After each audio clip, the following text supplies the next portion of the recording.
So I know that the idea of being too full to be able to eat all your food probably sounds like an impossible thing, especially if you have a long history of dieting and you're just used to being on lower calories. Your hunger hormones are all messed up and you're probably hungry all the time. But I'm telling you, if you reverse diet for a long enough time, get calories high enough, get your hormones back into a better place, it's extremely common to have a hard time getting in all your calories because you're too full. So if you do run into this, today I want to cover some strategies you can take to help get your calories in without feeling overly full.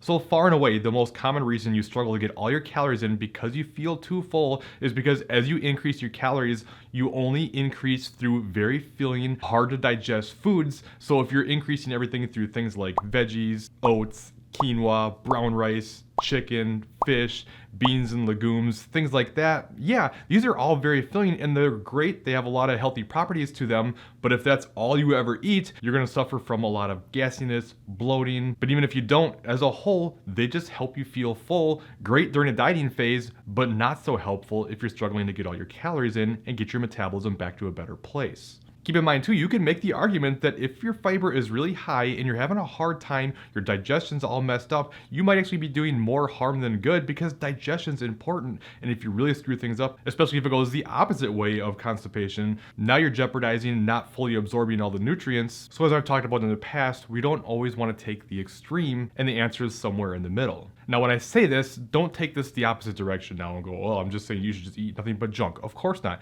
You don't even necessarily have to eat any junk. I will touch on this in a minute, but the thing is, you just don't have to eat nothing but clean foods, these nutrient-dense whole foods that are really filling. And the argument always becomes, well, it's not just about calories, it's not just about getting my metabolism back, I want to be healthy too, but you always have to consider the context of your overall diet. And if you think about these nutrient-dense foods, well, say for instance, currently you're eating 3 servings of vegetables a day, and now you're going through a reverse. Even if you don't increase your veggie sources at all, it's not like you're going to be lacking micronutrients now if you still eat those 3 servings of vegetables. You're still getting it. You're not lacking micronutrients by not only eating these nutrient-dense foods. So this is why I always say you have to look at your diet as a whole, and we're looking to create a balance here. So if you're really struggling to get all your food in, yeah, you can include some junk food. I wouldn't make it all junk food, of course, but you can add some in. They're not going to be very filling, and it's going to help you get your calories up. And there's plenty of research that shows as long as you equate calories, and especially protein and fiber as well, having a little bit more sugar doesn't have any negative impacts, not only with body fat, but also health markers. But even then, even if you don't want to eat any like processed foods or anything that you deem as bad, that doesn't mean that you can't still make some substitutions to stick with more whole food sources, but not make it as filling. So you can do things like instead of eating brown rice, switch to white or jasmine rice. Instead of a sweet potato, have a white potato. Instead of making all your grain sources whole grains, just eat regular. So anyway, this is one strategy you can take to help get those calories up without feeling overly full. Another good option is to start drinking more calories. I know you always hear, don't drink your calories, it's really bad. Well, not necessarily, okay? It always requires, again, context. And if you're struggling, this can be very helpful. And especially if you use it wisely, okay, say you use like an intra-workout drink. You mix together a high carb drink or even just bring like a regular Gatorade or something like that with you to the gym. You can use it. It can help fuel your performance at the gym. You're not going to get full and it's going to help you get more carbs in. And those carbs are going to be used immediately for energy. Same thing goes for your protein. If you really struggle with this, protein is very filling, which is a great benefit in a dieting phase, but can be a bit of a struggle, especially if you're not feeling very hungry. Will drink more whey protein. This isn't quite as filling. Your body doesn't have to work as hard to digest it.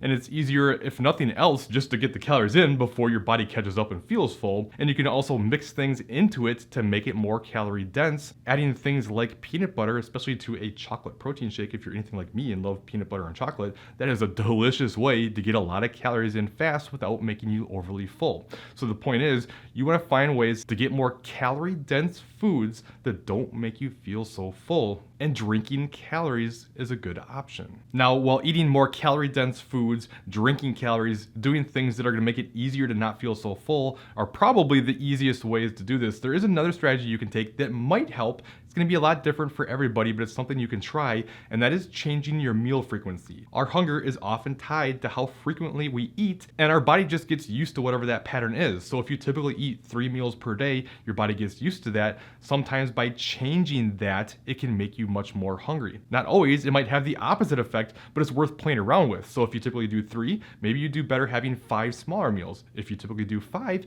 maybe you'll do better doing 3 bigger meals that are more spread out so your body has more time to digest it. It's a complete crapshoot. It's so different for everybody. But if you're struggling, this is something you can play around with and just see if by eating more or less frequently, you may have an easier time getting more calories in. Maybe adding in a snack here or there will help. Maybe it'll make things worse. There's only one way to find out, and that's try. Keep in mind too, it really kind of depends on why you're reverse dieting here, right? You don't necessarily have to force tons of calories when you're super full. It really depends on what you're trying to accomplish. If you're trying to get your metabolism back into as good a position as possible and really set yourself up for a good cut in the future, and you want to try to get everything you can out of it, then yeah, you're going to want to get as many calories as you can, within reason anyway, and set yourself up for that success. If you're just reverse dieting out and you're just kind of roughly trying to maintain, then there's no sense in force feeding yourself, and just get to a place where you're comfortable with things and you feel full and satisfied and happy, and just stop there. Now, a common question I get is, when going through a reverse diet, how do you know which macros you should be increasing on a week-by-week basis?